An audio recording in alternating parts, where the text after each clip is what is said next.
Hello, it's Cam Stewart here. I'm at Looking Glass in Highlands, Victoria. So the property is about 1,400 acres, about 550 hectares.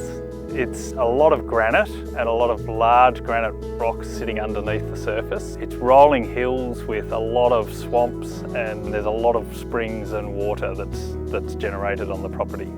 We operate a Angus cattle herd, about 200 cows, and we produce about 190 calves each year. And we also have some wethers, about 400 fine wool wethers. We face challenges here, as do all other farmers, with climate change. Also the flow-on effects towards sort of markets, in our case with beef cattle, and what is expected of farmers and whether they need to offset emissions from the cattle or not. We are focused very much on regenerative farming, trying to improve the microbial activity in the soils. That is not just for our cattle and our sheep, but also for the biodiversity in the area.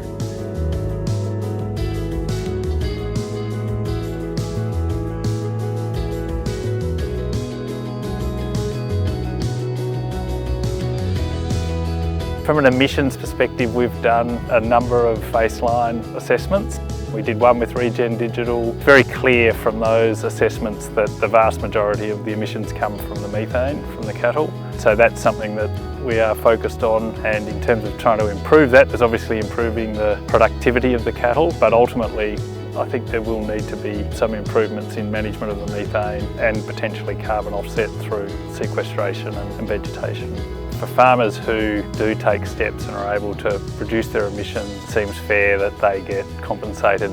I think the market will go that way anyway, because I think that the market will be prepared to pay more for beef that is carbon neutral, and that will hopefully lead to farmers taking steps that can compensate them for that.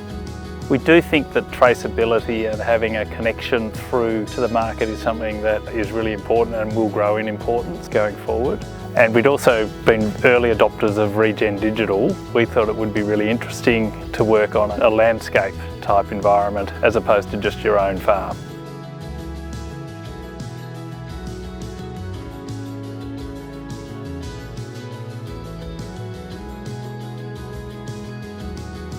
Well, our dream for this property is to leave it in better shape than we found it, and I generally just like to turn up and find that it's a flourishing environment, both from a farming perspective and from a natural perspective as well, with just sort of nature and a farming business entwined.